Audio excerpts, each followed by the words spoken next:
Oh wait, sorry, I was talking backwards. I don't know what happened there. Welcome to Reptile Fight Club. Thanks for joining us. I guess hopefully my brain shows up at some point in this podcast. But I'm Justin, and here's Chuck. What is up, Mr. Chuck? Hello. How you doing? Hey. You got my brain's not here today either. I'm Adam super Sandler tired. going there. Yeah, it was a long day today. Yeah. That's the way some days go, right? Yeah. Well, looking forward to my bed. Hopefully you'll wake up a little bit to fight, get that ire, get your dander up, get the adrenaline flowing. Well, it has been a week, that's for sure. It's already Thursday, which is kind of nice. Yeah. We're headed up into the mountains for the weekend, so that should be nice. fun. You doing that Friday after work? Yeah. Mm-hmm. Or before, like, half day. What is a weekend in the mountains? Is that camping right now? Is that skiing right now? What the hell's going on? It's definitely not skiing right now. Okay. But, unless you go up really, really high and then you're on a bus or something. But we're going up to visit my parents. They're up at a girls' camp, so there's cabins and stuff, so it's not going to be roughing it too much. But only Heidi and my youngest daughter are coming, so it'll be for our family anyway. And then my sister and her husband. Are you staying in said cabins, or are you staying in a tent? Oh, wow. What the heck? Cabin, so it's kind of, glamping, I guess. It's very unjulander of Julander. Yeah, exactly. But my parents are over the lake, so we'll be down at the lake, hanging out there, doing some paddling around the lake or something. That sounds fun. Yeah, it should be nice. Yeah. It's been a cool week here. It kind of chilled out. The rain started. Went out and did a little herping. Found some amphibians, which is a little different. Found a tiger salamander on the road. Cool. Probably half a dozen or more northern leopard frogs. So, a couple fun. We went 2 nights ago, me and my daughter, summer, so it's a good time. Yeah. Nice. I bet she was stoked. Yeah, it was pretty fun. Except it was kind of raining a little bit, so she'd come out and see it, and then she'd run back in the car. She'd be like, all right, I'm over it. By the 3rd or 4th leopard frog, I'm out there taking pictures. She's like, do you care if I wait in the car? I'm like, no, go for it. So, yeah. It's not like that hasn't happened to you before. Yeah, for sure. Unfortunately, if you got hit by cars and stuff, but right. I guess that's the way it goes sometimes. That's the downside of road cruising. Yeah, there was a big old northern leopard frog that had been hit, unfortunately, but it was a huge specimen, so... Yeah, pretty crazy. At least I'm pretty sure it was I didn't turn it out. It was belly up on the road, so I guess it potentially could have been an invasive bullfrog, but it looked leopard froggy. So I don't know. It was fun to see that tiger salamander though. It was a really nice one, really yellow, a lot of yellow on it. So yeah, that's kind of rare up here. They're usually kind of olive green and black. Not super. Not super flashy, but this one was really flashy. So it's always fun. Yeah, cool. Yeah, what else is going on? I made a kind of a fun observation, and apparently others have seen this before, so it's not groundbreaking or anything, but I thought it was hilarious. So these baby hosmeri, the hosmers, spiny-tailed skinks, when they come up on a cricket or they're going to pounce on, they hold up a hand kind of above their body, distracting it, kind of like when you're trying to catch a lizard and you distract with one hand and swoop in with the other. They distract it with one hand and then bite it. It's really pretty funny and crazy looking, but I need to get a video of it, so I'll try to get that up on my YouTube page one of these days if I can record it. I usually throw the crickets in there and go, oh crap, I was going to record that, So I've seen it 3 or 4 times, and some people said they saw it, their adults doing it, and but they wouldn't grab the cricket. They'd kind of, it was like they were teaching the babies or something. But I separated the babies from their parents, so they're in the neighboring cage. But so, are you teaching them now? Are you? I'm the one teaching them. Yeah. Yes, hand above the cricket. Yeah. Check this out. my daughter said, they're like, that's what you do when you catch a lizard. I'm like, well, That's it. when I try to catch a lizard, I'm a little slow these days. But Oh, come on. yeah. No, I'm pretty slow. But what do you do? I went down. You'd still chase a parenti if you had to, wouldn't you? Definitely. Yeah. Hope I get the chance. I know. I see.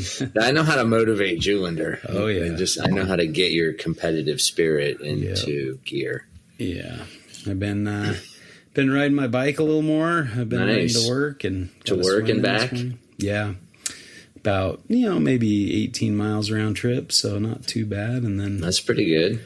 Yeah, and then there's a lot of hills between my house and work too, so you got to go up to get to work. But yeah, I found the path of least resistance, or the most gradual hills, I guess. But it's still there you go. Still a bear.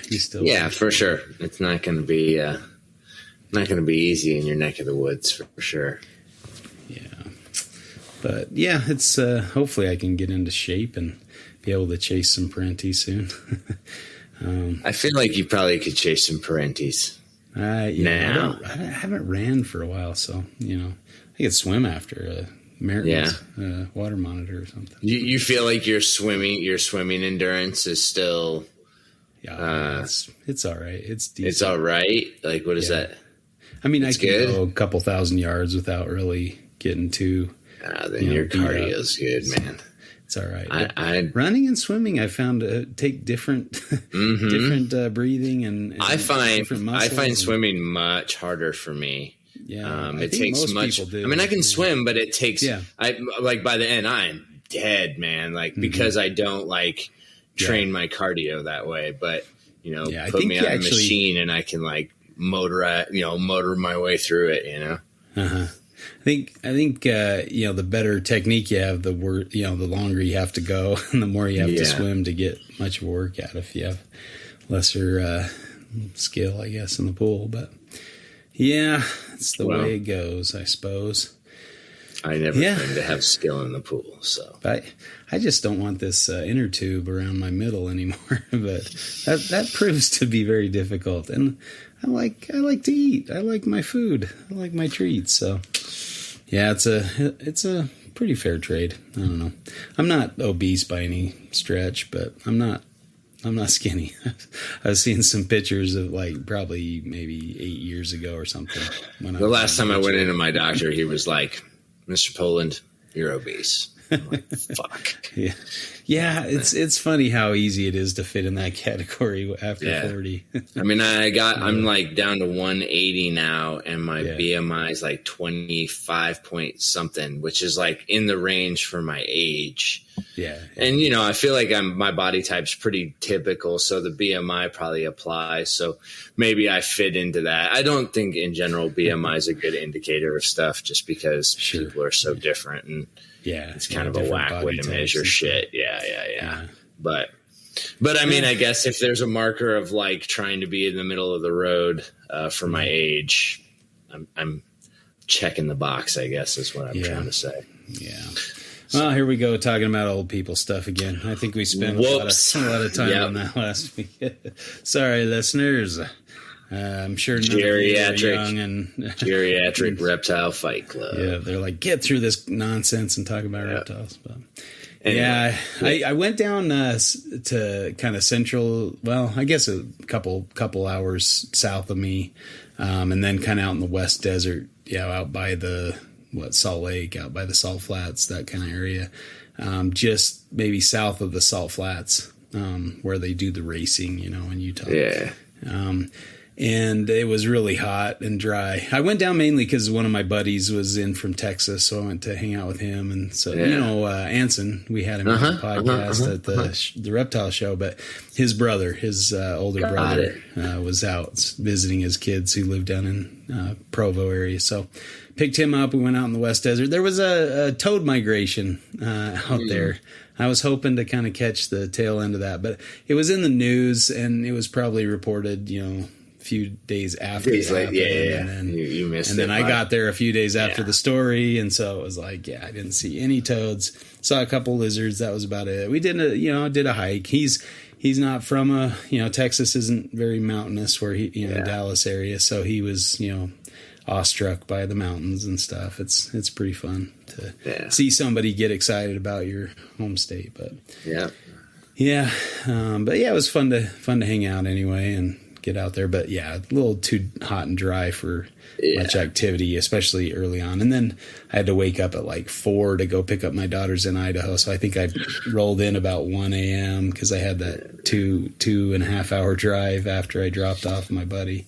So it was not much sleep last weekend, and but it's fun to hang out with my friend. So cool. Have an excuse to get out and herp, even if it's a little slow.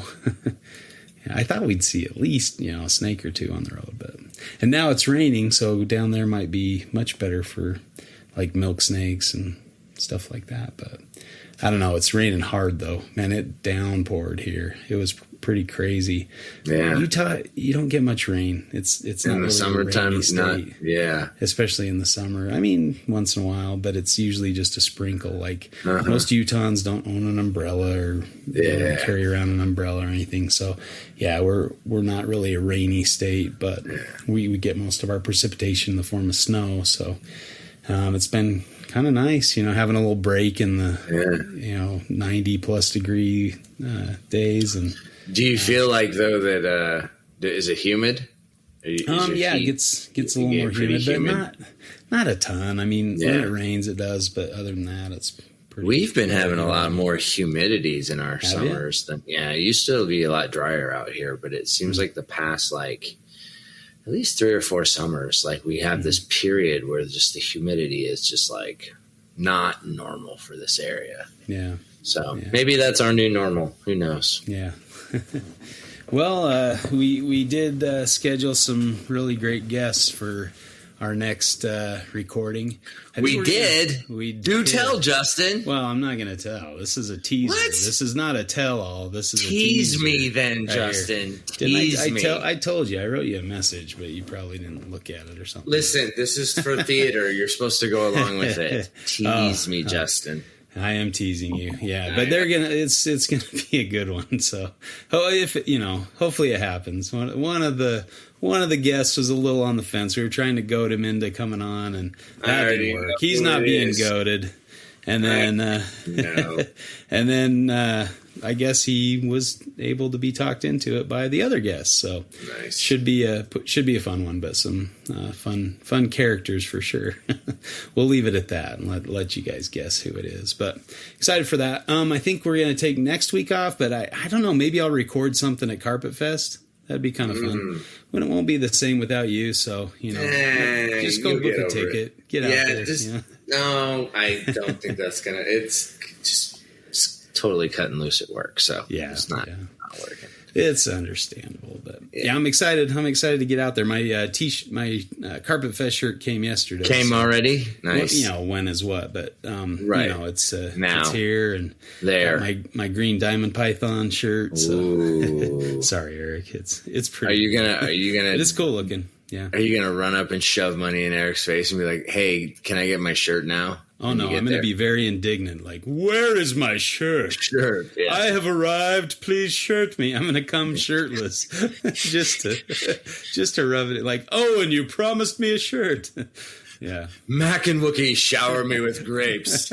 You bring me my shirt. Where's my shirt?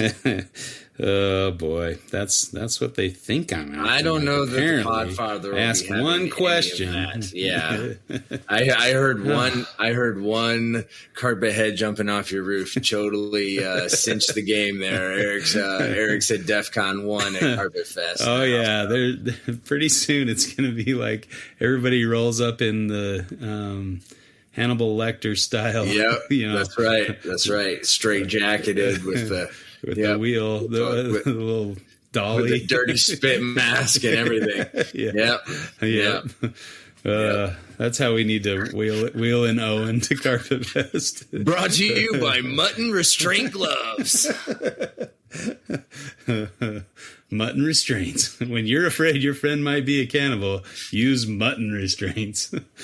I think strongest on the market. I don't know if I've talked about that story on here or not. Maybe we have, but yeah, when we were flying to Darwin, there was maybe some turbulence or something, but Nick looked over at me and Peter Birch and said, if this plane goes down, I am prepared to eat you.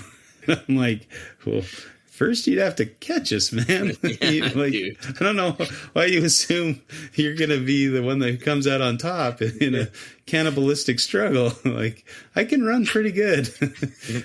you might have the bulk on me, but yeah. That was funny. So we, and then I was filming something, filming a night tiger, and in the background you hear Mutton letting loose with a little flatulence, and so we called him the farting cannibal after that. But, oh my god! Old Nick, that was pretty good times. But that's awesome. That was kind of a scary trip. He almost didn't make it back from that one. Not just because he let his ice cream fly into Mark Spataro's face. Yeah. But he got a little close to the edge of the water with a lot of crocodiles concentrated in one area. We almost didn't come home with Nick. So, but he listened in time to get away from the water's edge when something looked like something big was coming towards him. So. Oh my God. I just didn't want to have to call his wife at the time and say, your husband's not coming back. He gave a nice meal to a croc. But luckily, he heeded our yelling and ran back up the hillside and was not eaten by a crocodile in front of us, which was very good. We didn't want to be one of those, statistical idiot tourist, stories that they tend to have over there. I think you would have definitely been one of those statistical idiot stories. I am a statistical idiot, that's for sure. Yeah. Yeah, that's the way it goes. But Statsig. I'm excited to get back over to Australia. That's good. Yeah. Good times. Yeah. Yep. I looked at tickets today. They're not too bad. They're in the coming down $1,100 range, which is from LAX. So yeah, which is pretty close to where you are. Yeah. Or I imagine San Diego. Are flights cheap from San Diego as well, or is it just mainly LAX? Well, what do you mean? Like, I don't know. Like if I try to book a ticket from Salt Lake to Australia, it's like $500 more. But I can buy a ticket to LA and back for $100, round trip. So I don't know how much different in price it is, but I know that LAX just flies to different areas. Yeah. I mean, they fly. They're international. They're more international. They have different routes than San Diego does for. Yeah. But I don't know. For all the flying I've ever done, I've always done it out of Lindbergh Field. So I've never really had to mess with LAX because it's a shit show up there. Yeah. Yeah, it's not fun, but. No, it's not. I don't know. It's been a little while. So I guess did we fly out of there? No, we didn't go there for France. We flew. France. Flew direct over there or something. We went through. You had French people come and pick you up and take you because that is the only way to come into France. Yeah, I don't know why I sound like that. That was pretty good for pretty French. good. Yeah, pretty Pierre is here. Pierre is here. Pierre's nice. Joined us on the podcast. Pierre. Exactly. All right. Well, still waiting on cow king eggs. Got most of my Antaresia separated out, and a bunch of them have started eating pretty slick, on their first try. So it's a nice feeling when an ant baby takes its first meal. Oh yeah. So those the pygmy pythons are probably the most difficult. They're kind of the standouts and require a little trickery or assisting or whatnot. The Western stems tend to be a little finicky as well. But I found that boiled pinkies, that sounds terrible, but taking a frozen pinky and putting it in boiling water, that's the way that is done. Sorry to my sensitive friends out there, including myself. No, you just boil it alive. So you record the noise and then you play it back for the snake when you put it in there. No. Yeah, we're not talking about torture here. But yeah, so a frozen pinky just put into boiling water and then it kind of semi-cooks it. But yeah, those wheat belts love that stuff. So interesting. Yeah, it's been and it's interesting is just the wheat belts kind of like all the others are like, nah, I'll pass on that. Is it like just that it's nice and hot and like? I don't know. It might be just the temperature of it, but or it kind of messes up the smell a little bit. You know, it kind of cooks out the smell. I don't know. I'm not sure. Yeah. Yeah. But I definitely prefer a cooked, steak over a raw steak. So, maybe that's part of it. I mean, No. Anyway, they seem to be getting better with the subsequent generations, and maybe that leads us to our topic. What do you think? Do tell. Are you ready to fight, Chuck? Oh, come on, man! I come on here ready to fight you all the time. You are a very worthy opponent. I don't know about that. A capable foe, if you will.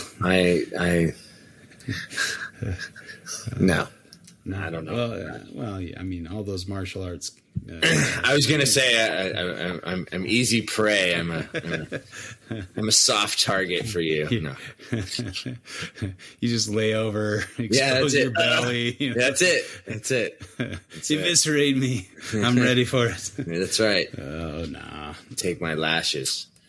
All right. So what are we fighting about? What the hell? What? If reptiles can be domesticated or not? Yeah, interesting.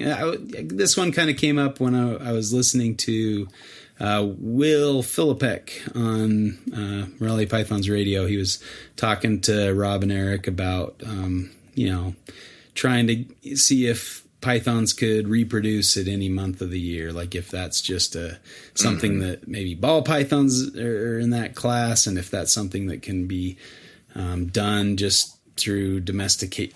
I think Will said he didn't believe that reptiles or ball pythons or whatever were domesticated.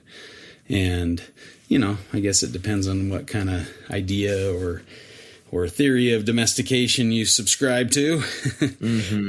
But I don't know. I thought it'd be an interesting topic to. All right, let's flip the fucking coin. Let's see who's going to do this. Let's go. Whoa. Okay. All right. Call that. Heads. It is heads. You, my friend, are the winner. Winner, chicken dinner. Ooh, gosh. Now that I won, I don't know what to do. Domestication of reptiles. I'll go with the nay. Nay. You don't think they can be? Nay. Okay, horse boy, let's get this on. Oh, man. Well, you get it on. I won. You go. I guess I go. Yeah. All right. I have been chucked. Okay, so domestication, right? Just thinking about different species that have been domesticated and kind of what that leads to. And I think maybe there's kind of a category of domestication where or part of domestication where definitely some types of reptiles could fall into at least this one criteria, which is that people have control of their reproduction. They're kind of dependent on people putting them together and organizing their social structure. So I guess that's one criteria that, humans are in charge of their breeding structure. They're not choosing their mate, and a lot of traits kind of find their way into that process. We see different mutations. We see maybe some unbiased selection where you're not like saying, oh, I'm going to pick this one because of this or that, but it kind of goes along with other things you are picking, like pattern or color, or sometimes we pick stuff that's a little more tame or easy, or that gets feeding easier, those kind of things. And then sometimes they come with things that are unanticipated, that you just can't really quantify, I guess, but that makes them more apt to domestication. Something like taking a wider range of prey items, things like that. And so I would probably use maybe like a hognose snake as an example. They adapted pretty well to taking mice instead of toads. They're not as picky as their wild counterparts. So that's kind of one area where some species of reptiles fall in with other domestic species. Over to you, Chuck. Oh, me. Oh, that was for me? Oh. Yeah. Are you the one? Are you the one I'm fighting? I can't remember. Okay. I just lay over on my belly. You're just over there on your belly. Yep. Rip me open. Me and Ruby are on the ground. Dare me a new one. All right. Well, I mean, okay. So you talk about domestication. You talk about control of reproduction, and I mean, I guess when I think of kind of archetypal examples of domestication, you think of things like cattle, horses, hoof stock, sure. Dogs, cats. They're all land mammals, right? So, the idea that something much older, kind of much more ancient, not as, not in the same evolutionary, time scale, a much older animal by arguably a more primitive, animal, less of a more developed brain, maybe more simple of a functioning, brain. Is it even possible for them to be domesticated on a level that would qualify by modern human standards of what we think of domestication? And it would be hard for me to see them raised to that level. Even if you could convince me, like, you could target train a snake, like, I'm not sure I'm still 100% buying, that is some indication of an ability to domesticate something if you can even reliably show that you're target training something. You know what I mean? Like, sure. These markers that people want to use to say, like, look, I can do this and elicit this response, right? Like, yeah.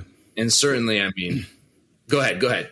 No, I was just going to say, I think you're right. I mean, if anything, domestication of reptiles is in the infancy, its infancy. There's not a lot of progress. And, there was no real need to most for domestication of reptiles because people in the past have mainly looked at food sources or sure. transportation, the horse or, cattle for food and horses for transportation and food, and if you rocks for pulling things, and if you look at how long people have been breeding hoof stock and canines and mm-hmm. other, mammals, as for domestic uses or for industrial, like agricultural uses, like it's been way longer than anybody's ever been breeding reptiles. Yeah, so, exactly. That we've got that head start, and sure. and maybe that's a way to look to. But I totally agree with you. I just think it's so, like, if it's possible to domesticate them,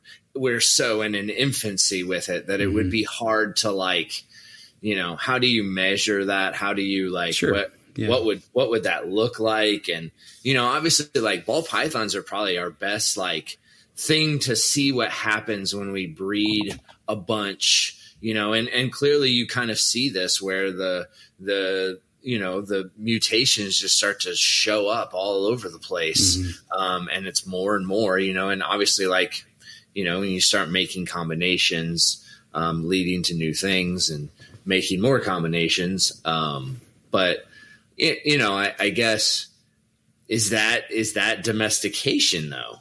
Well, I mean, I think it's a small part, that artificial selection by the humans. That's part of the domestication process, I guess. I think comparing apples to apples, that's the hard thing right here, is because sure. I guess maybe dogs might fall into that because they weren't really domesticated for food. No, they were more like companionship. Yeah. So kind of a pet, Well, I mean, I think most I think so. If you look at most dog breeds up until fairly recently, where we have these toy breeds or like these like petite dogs and stuff, most dogs have a purpose or a function in the country of origin that they were bred. They did something. At least the original ones, And so I think most people looked at canines like they looked at horses and other things. Like, hey, this is an animal to be domesticated and used in, you know, the ranch or that, you know, cattle or whatever they're doing. You know, and I just don't, I don't see that application with reptiles. So you know, it's at least that application, but the other application you were talking about like a little toy poodle to sit on your lap or whatever. I think maybe they might be more comparable to that, where we want something that's tame, that's not going to bite us, that looks pretty, you know, that doesn't try to get away every time you get it out of its cage, or doesn't try to bite you and things like that. And I think, you know, in some instances we're moving towards that, something that's easy to breed in captivity, like, you know, leopard geckos. I think our problem is that we have the tools and the knowledge as selective breeders to move towards domestication, but I don't necessarily think that selecting for color and pattern over things like, you know, the docileness or how it feeds or, you know, other kinds of advantageous traits. Maybe that's a different way to look at how you select, and maybe we don't select that way. You know what I mean? Well, I guess if it doesn't come along with, you know, an increased or at least a baseline good ability to breed in captivity, it's probably not going to get very far, even if it's the most desirable trait or look or whatever, or even a trait in a species that's not commonly bred or hasn't been bred in captivity long enough, you know, isn't as far on its way to domestication, I guess. I guess, you know, if I'm in a toilet swirling around, what I'm trying to say is, like, so, you know, like we use them. Sorry. We use them as kind of a hobby, or like as you know, they're not driven by things like agriculture and you know, human progress. They're more of a leisure thing, and thus I just don't see them ever being. Well, okay. I guess we have to talk about, like, I don't think they can be domesticated anyway, but if a dog and a cat are domesticated, and a horse and even a sheep or a goat could be, you know, considered domesticated, then what's the threshold for a reptile? How would you measure that and like quantify it? And I guess that's what I'm kind of trying to get at is like, I'm not so sure that you can apply, just like the, you know, taxonomy issue. I'm not sure you can apply the same standard over here as you can apply over here if you want to get at what domestication looks like, because I don't think domestication for a reptile looks the same as for, you know, a hoofstock mammal or something. Yeah. And that's what I'm talking about. You know, comparing apples to apples, you know, we need to kind of define the criteria that would suggest something is domesticated like a reptile versus. But would you agree that I think that crevasse is a little wide right now? Sure. Yeah. And again, I think it's at the beginning stages, but you know, maybe what traits would kind of get it over the threshold maybe is kind of, and where are they making those jumps? Now, you know, kind of looking at what defines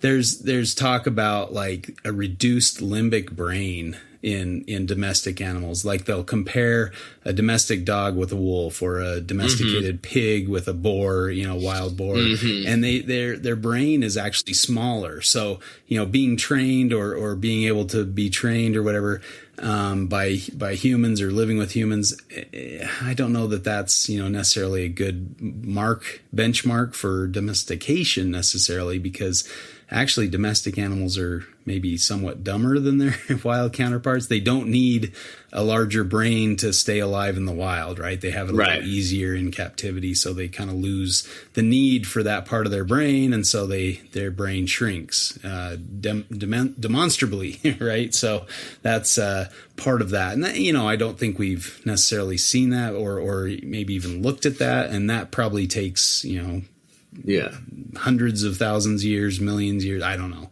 Yeah. So we're not going to see that as a characteristic, but when you talk about domestic animals, and smarts or ability to be trained, some dogs are still smart and can do a job and be trained, but at the same time they're kind of dumb. They're going to get hit by a car or what, I guess, or don't listen or do whatever, and are just like horrible pets. You know what I mean? You're just like, this dog it's not a good dog, right? Yeah. But it's still domesticated by all measures of, Yeah. So, we're going to have to look at different aspects of domestication to kind of find a category that reptiles could fit under, because we're not trying to breed them for food. So we don't care if their muscle mass is getting bigger or their, that kind of thing. But, we're looking at them in the regards to pets. So maybe their reproductive strategy is easier in captivity than it was when we brought them in.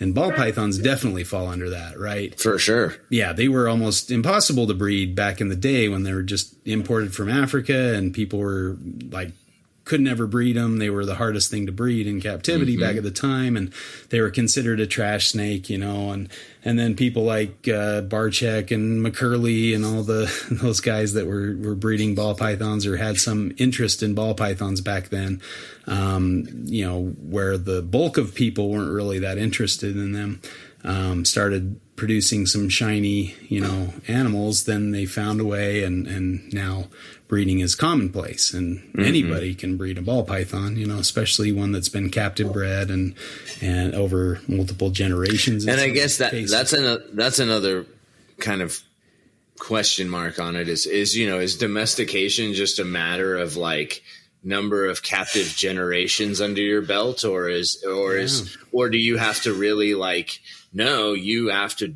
do, there has to be, the animal has to demonstrate something, a behavioral return on something to show, that it's able to do something it didn't used to be able to do, like a progression, right? Yeah. I just don't see that.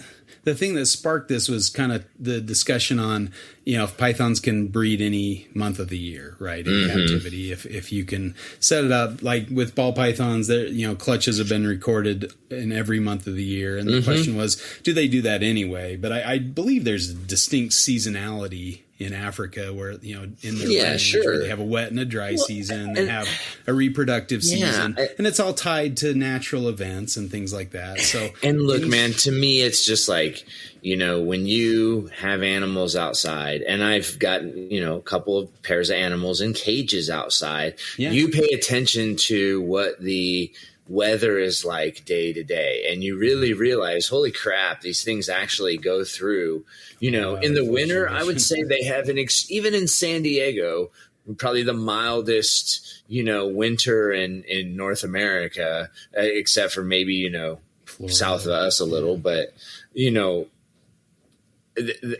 they still go through a very, very pronounced seasonal drop. That's a very clear signal to them. So that's not a surprise or a great leap for me to think that when you bring them in and breed them under a couple of generations, that they lose that sensitivity to that signal and become like, oh, this can happen anytime. Okay, anytime. And then it's just a matter of like when the male's there and the cycle starts, you know what I mean? Just the cueing from the male rather than from the season, because you've kind of said, nope, this signal is kind of quiet. You don't need to worry about this. Yeah, exactly. You don't need to worry about this. And I think that's I don't know if that's a function of domestication, though, or I would if that's characterize that as a part of, especially in this regard, like in breeding of pets or production of pets. You're helping that area when you're able to breed any time of the year, and when the reproduction gets easier, and progressively easier in captivity. Compared to the bringing in a wild counterpart, things like that. So I will agree with you. I think it is. I think it's a component of it. Yeah, I think that's a part of it. I don't think it can define the whole. Saying this is domesticated. I did this. It's domesticated. It's a wrap. And I mean, we don't see huge variations in size and things like that because I think a lot of times we. Now, I guess with males, we maybe, try to breed those early, but it seems like wild imports often come in gravid at very small sizes that we go, wait a second, I thought they had to be 2,000 grams before I could even put a male with it. But if they're 5 years old and they're that size, then they're probably fine to breed. Yeah. And then, being able to, I think that was another criteria that's talked about with domesticated species is that they have a relatively rapid rate of reproduction, that they can get to reproductive size or capacity fairly quickly. And so they've been reproductively optimized basically by people. Yep. And I don't know, it's kind of chicken and egg thing, which came first. Were they selected because they mature faster and breed, because out of how many large hoof stock are there in the world, 100, 200 species or whatever, and how many have been domesticated? Maybe a dozen, not a lot. So why were those others domesticated? Why didn't we just domesticate buffalo and not just kill them off? Why didn't we just make those the new cow that were better suited to the land and probably more efficient?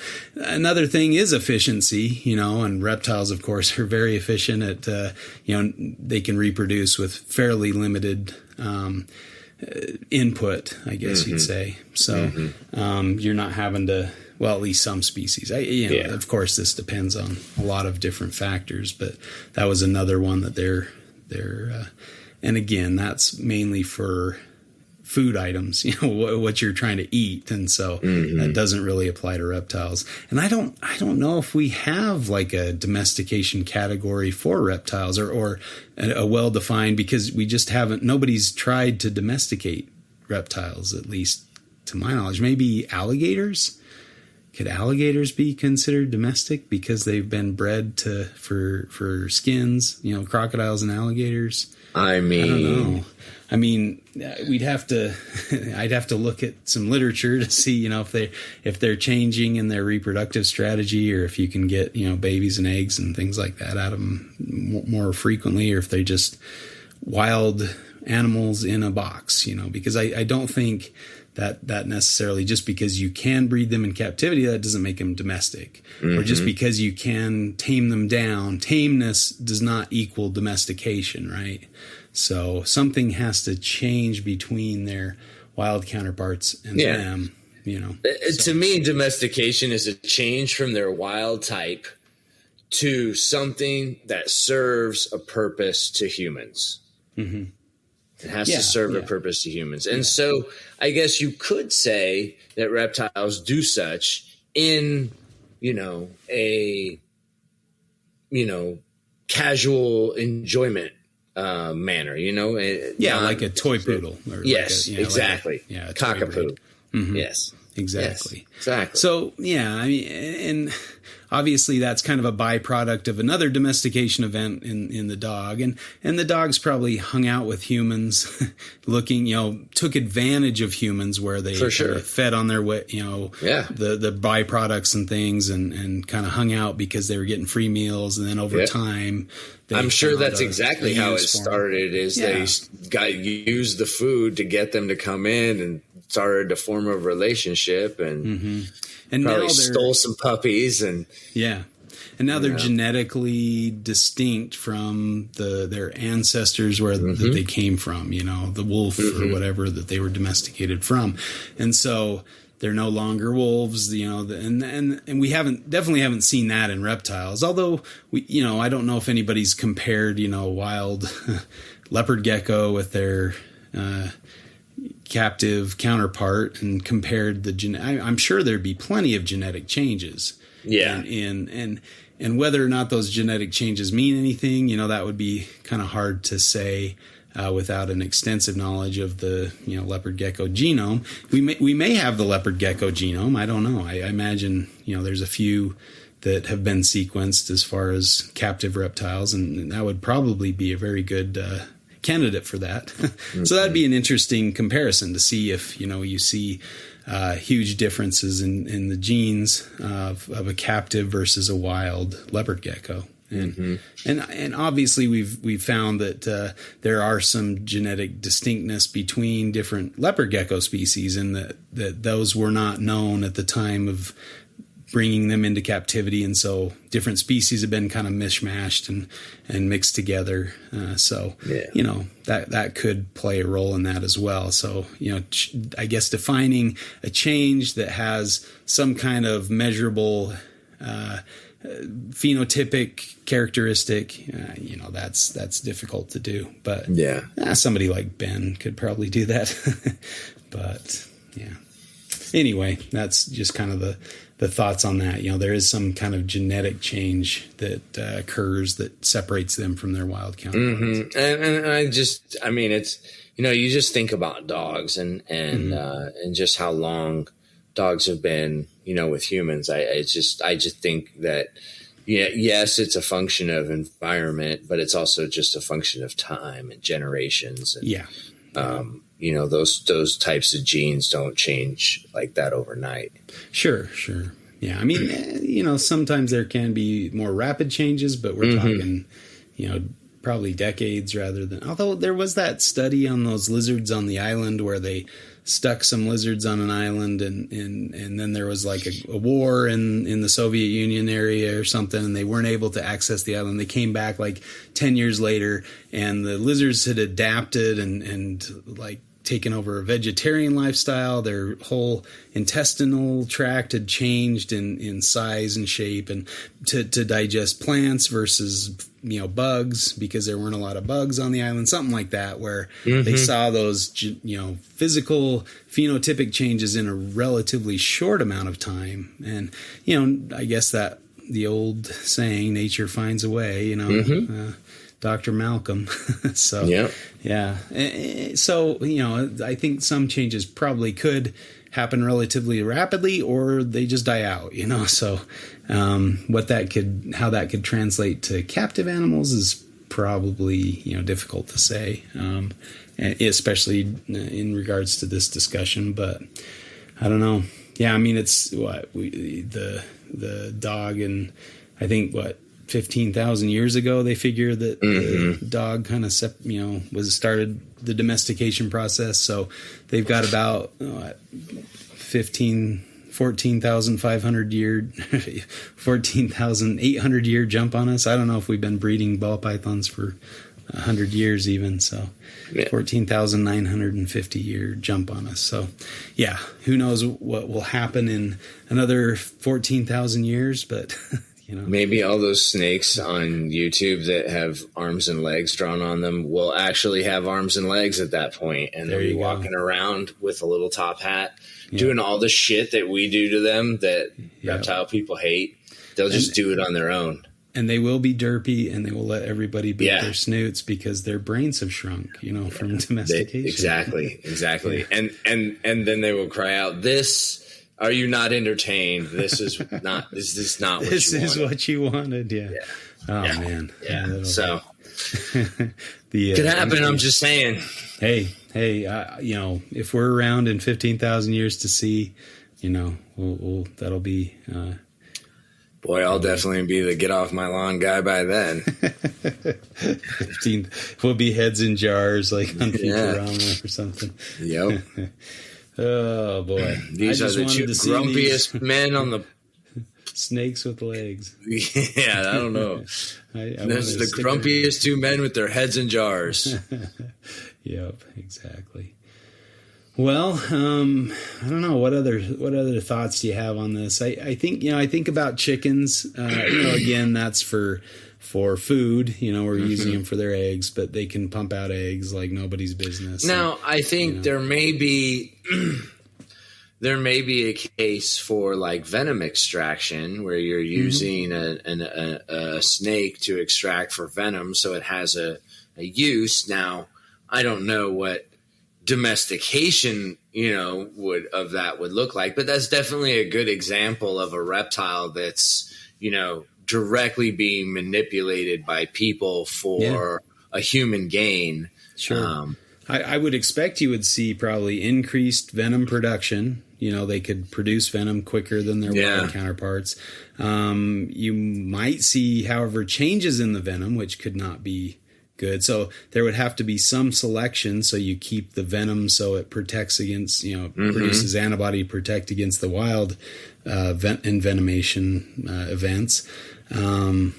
Maybe they have babies that produce more venom, and you kind of have that selection for the ones because you're gonna try to pay more attention or try to feed one that produces a lot of venom more frequently, so it keeps producing venom and you can keep extracting those kind of things. And I think if you as a keeper, oh my Lord, stop it. I'm trying to talk over here. Chime in from Ruby. Hold on, I got to take care of Miss No Respect over here. There you go. But yeah, I do think that having that increased production, I guess they could be considered a production animal in some regards. And I think if you look at the way they keep in those facilities to keep the animal optimal, you could look at that as manipulating their environment to optimize them for, and in future generations, their body becomes optimized because of those conditions. I totally see a path where you could make a case for them, being, domesticated, for, more output of anti-venom or whatever. 15,000 years, they're going to have giant heads with these huge, gallon tanks of venom, attached on either side. I think, limited reversion, where if you take a ball python that's been produced in captivity over successive generations, and then you put it back in the wild, is it able to kind of take hold, or is it just going to die out because it's that instinct, whatever you want to call it, or knowledge or whatever to survive in the wild, or the genetic basis to survive in the wild is kind of bred out of it. It didn't need it over so many generations that it just doesn't have it anymore, and it can't compete with its wild counterparts. And you think about dogs, like there are feral dogs, but they still kind of are dependent on humans to survive. And I kind of wonder about that stuff too, where they're always like, well, if domestic animals got loose, they wouldn't make it because but there's like if a ball python or any animal gets loose in an area that is not for it didn't develop in that nipper, then it's an invasive species, right? And if there's enough of those little fuckers, then they're gonna breed, and if there's nothing there to check them, from a predator predation standpoint, then of course they're gonna do good. So I don't always like buy that whole Yeah, I mean, they'll never survive back in the wild. You look at goats or something, and goats are, you can tell when I remember driving through Western Australia, and all of a sudden we get to this area that's just like completely devoid of plants and like all the tree. It's just like a wasteland, and you're like, what happened? Why is this so? And then all of a sudden you see a herd of goats run across the street. You're like, oh, okay, that makes sense. They just eat everything, everything. They're not, but they've kind of lost that balance, so they can survive, they can get around and eat food and destroy the land, but eventually that would probably be to their demise. You know, if there weren't people to cull them or whatever, they're probably going to starve to death down the road. Well, I mean, don't do it. Or kind of revert back to the wild state. And that's kind of the idea, is if they have limited reversion where they can't revert back to that wild state, you know, if even like a feral pig is still a pig genetically, and you know, it's not, it doesn't go back to being a boar, or a dog doesn't go back to being a wolf. You know, they can't go hunt in packs and stuff, although they kind of can, I guess. So interesting plant fact, though. Yeah. Plants are polyploidic, so they can actually, some plants, when they're really stressed, they can actually rapidly shed their genome back to a primitive state. Really? Yeah. Huh. That's interesting. Yeah. Yeah. I think there's definitely ways for nature to kind of take that foothold back. Yeah. You know, and again, you know, nature finds a way. I don't think any of these things are 100%, you know, despite the common phrase 100%. Yeah. You know. And now that I'm saying plants, like, we domesticate plants, and what does domestication of plants mean? You know what I mean? Genetically altering them so they can grow in the presence of Roundup. They're domesticated. I mean, that's one. No, like changing them from. I mean, if you look at the original maize, it's nothing similar to the corn that we produce now, in taste and size and structure, and you know. Yeah, and I mean now we're actually altering stuff at like you had already said, the genomic level. So it's like. You know, that's but I mean, we've kind of been doing that the slow way for millennia, you know. Correct. I remember reading a great book.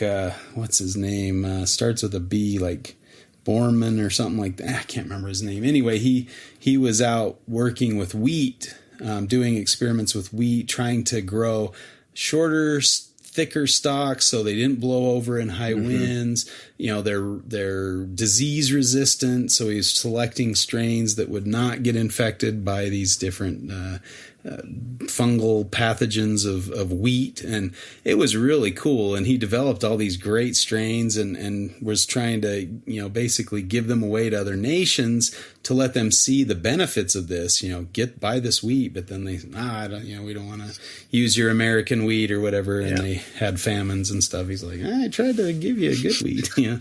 And the people who took the wheat, you know, had much better crop and yield and less loss from disease and nature, you know, windstorms and stuff. So kind of cool. But yeah, over successive, you know, generations, crossbreedings, things like that. You know, I wonder too, with all the hybridization. I guess hybridization is still probably generally frowned on. So we're not like creating some super pet reptile by crossing different species, trying to get the best, you know, reptile, or just but I mean, if you think about dogs, like, they cross species of dogs. What does that really mean at this point in? Well, dogs are all the same species, you know. You're just kind of getting like ball python morphs. You're getting dog morphs, you know, mutations that you're breeding into other mutations, you know. But I don't know, what that looks like in reptiles. You know what I mean? Do you know what I'm saying? Like, yeah. Because I guess there is kind of that similarity with ball python mutations and morphs, where it's all the same species, but there's a huge variety in appearance and pattern and color and things. But they all basically have the same shape and function, and you know, you might have some other unanticipated changes, like a duckbill, or you know, loss of their eyes or something that goes along, or a curly tail, or, you know, things like that kind of, and some of those are documented as domestication changes, like a curly tail. You know, you'll see a domesticated dog will have a curly tail, or a pig will have a curly tail versus their wild counterparts. I don't think boars have curly tails, right? So anyway, curly tails are kind of one of those things. Droopy ears, you know, that doesn't apply to most reptiles. It doesn't apply to most reptiles. External ears that I can think of in reptiles, but especially droopy ones. Exactly. So it's hard to use those, you know, definitions for our reptiles, but we're gonna have droopy ears when we get really old. Yeah.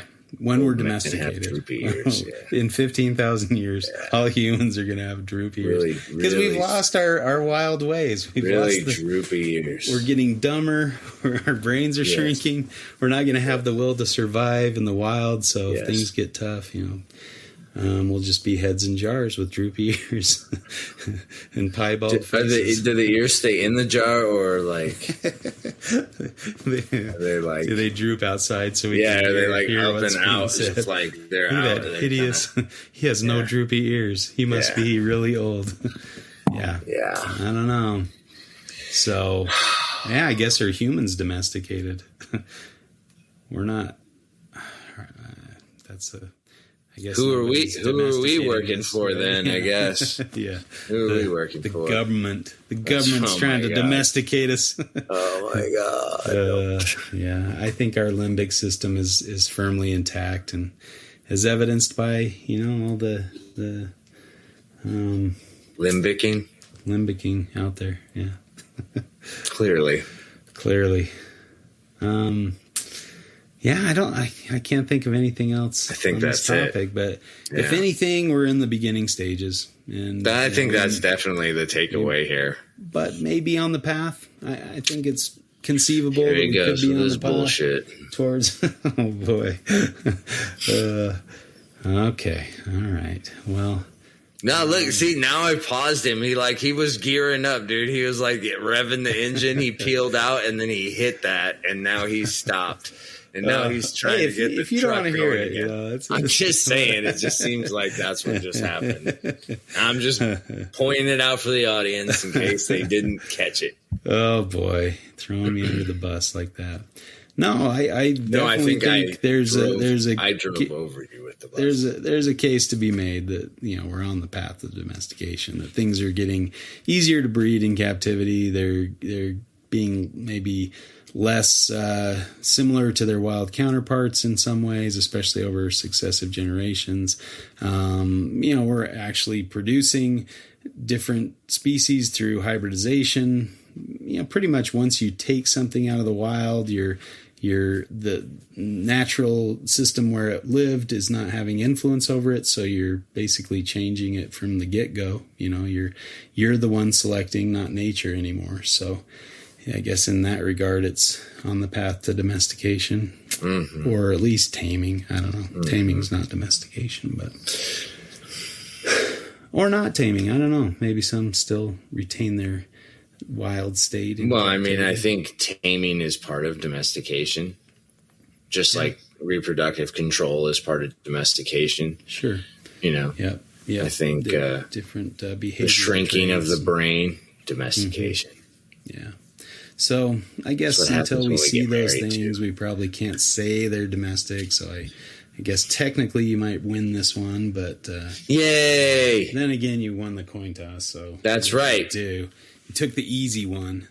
I'm just kidding. I didn't take the easy one. I was kind of worried about this one because I kind of think you could probably make a decent argument for it, but you didn't. Which I think I did.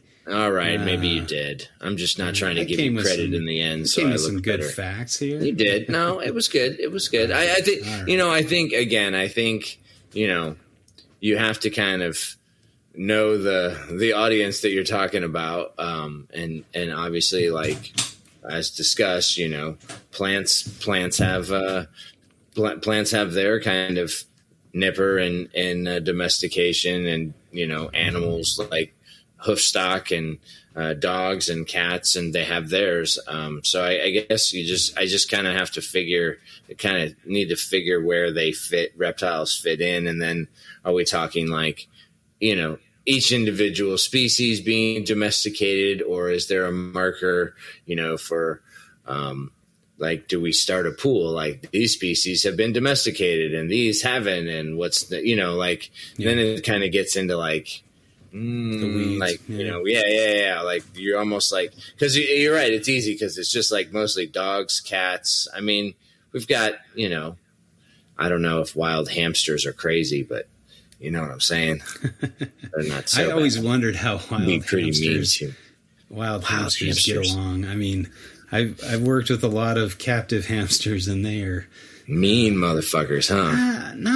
Like, I don't know. I think they're all bluff. Like, they do bluff pretty good. They act like they're really tough, but they're actually kind of dopey. I don't know how they survive. I think they just have so much skin that, you know, a predator can't grab on them. Gets them in there and it's just so chewy. It's like bubble gum, and they're just like, God, I can't. This is too. It's just too fatty. Too much fur. For too me. much skin. Spit it out.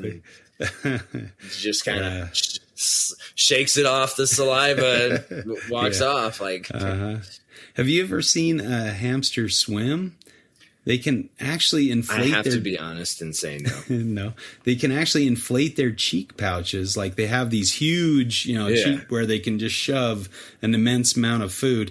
But they actually inflate those with air, and they act like little tanks of oxygen. You know, I saw a skeletal workup at one of the natural history museums, and they had the cheek pouches that were like in the inflated mode, and they were huge. Like, compared to the body of the hamster, it was like having a couple oxygen tanks on their back. It was pretty crazy. So I wonder if they can use that to dive down, and have an oxygen supply, stay underwater for a couple hours or something. But it's pretty comical. So if you ever find yourself, I'm not saying if you have a hamster, throw it in the pool. If you ever find anything, yourself out in the middle of the ocean with a couple dozen hamsters, you heard it here first, folks. Squeeze them and breathe in the air. Yes. Yeah. Tie them off, and then tie them to your shirt, and you can float all the way home. Oh man, now we're gonna get the hamster crowd upset. Oh my this. God, I'll handle the hamster crowd, buddy. Don't worry, I got it. You got the hamster enthusiasts. Oh my gosh. We're just alienating one group at a time. Yep. We're coming for you next, gerbil community. Yeah. We're the soul slinger of mud in the alienation of non reptile enthusiasts of our same. I've got a lot of hamsters waiting for me on the other side with a big complaint. Like, this guy, he infected us with no. Okay. Now all the hamsters are gonna bite you. Yeah, that's true. The worst thing they do is that squirt that butter urine stuff on you. That's nasty. Anyway, enough about hamsters on this reptile pod. Must I remind you always that this is not a hamster podcast, that we need to get back to the reptiles. But have you seen their cheeks? They're huge.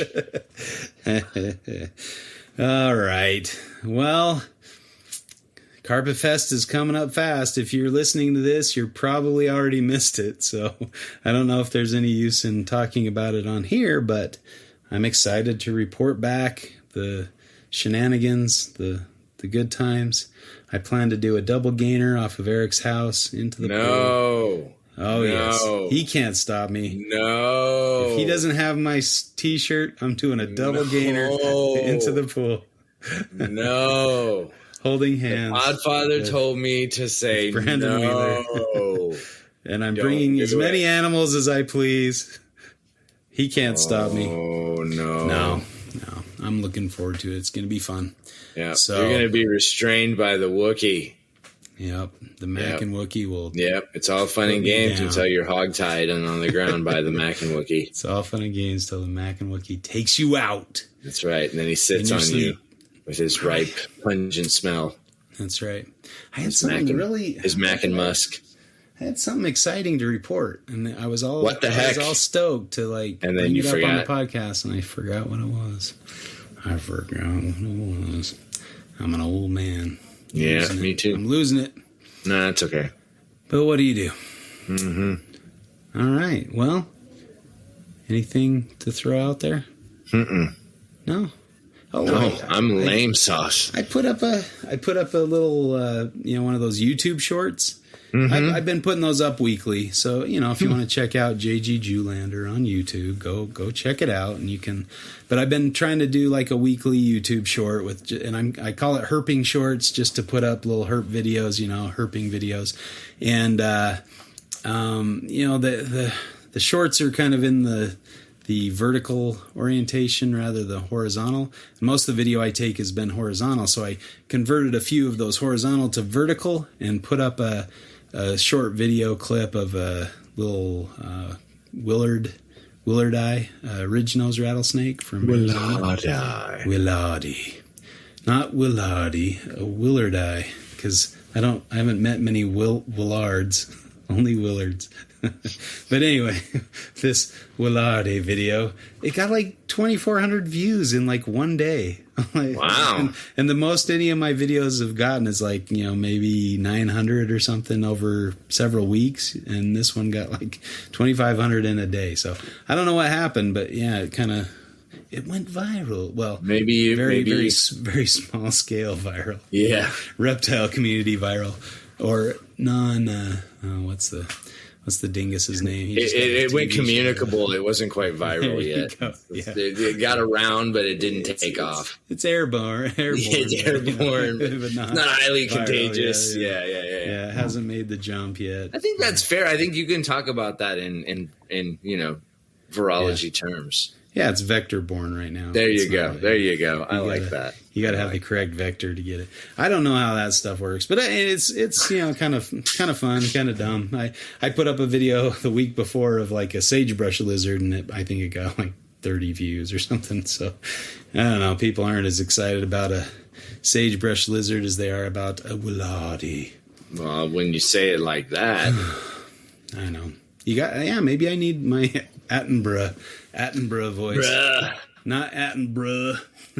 No, out in California, you call it. What's up, Attenborough? Hey, Attenborough, how you doing? That's what we need is the Attenborough dude. The California Attenborough.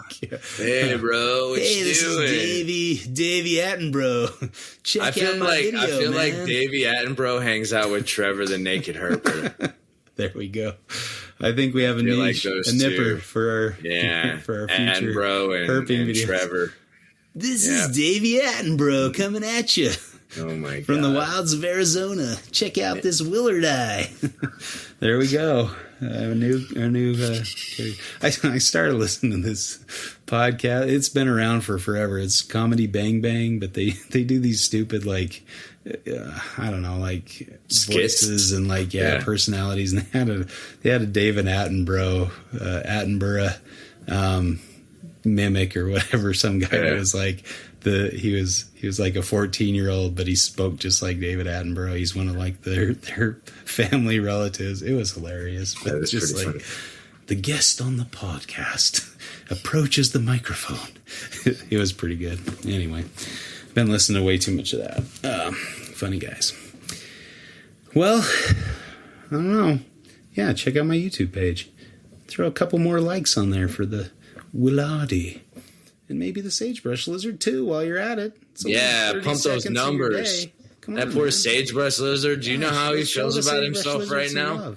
They're cool seriously. Lizards. Come on. This is how we validate ourselves in the modern world. I'm not so much concerned for myself. Lizard needs it too. I'm concerned for the sagebrush. He's looking at those numbers going, what's wrong with me? He probably looked at that. What's wrong with me? He saw that picture and he was like, duck lips. There you go. And then he was like looking at it and he's like, what the fuck? 30? 30? Really? That's bullshit. And Willardi gets... Yeah. He's trying to eat me over here. And I get 30. And he sounds funny. His name sounds funny. That's right. So. Willardi. The Willardi. Whatever. Yeah. Well, I don't know. Who knows? But I'm going to keep throwing up some fun stuff, here and there. Cool. Yeah. Well... you can check out my Instagram page too. It's the same name, JG Julander. Throw up. I just pretty much put pictures of reptiles and birds, mostly wild. A couple captives thrown in here and there, but mostly wild stuff.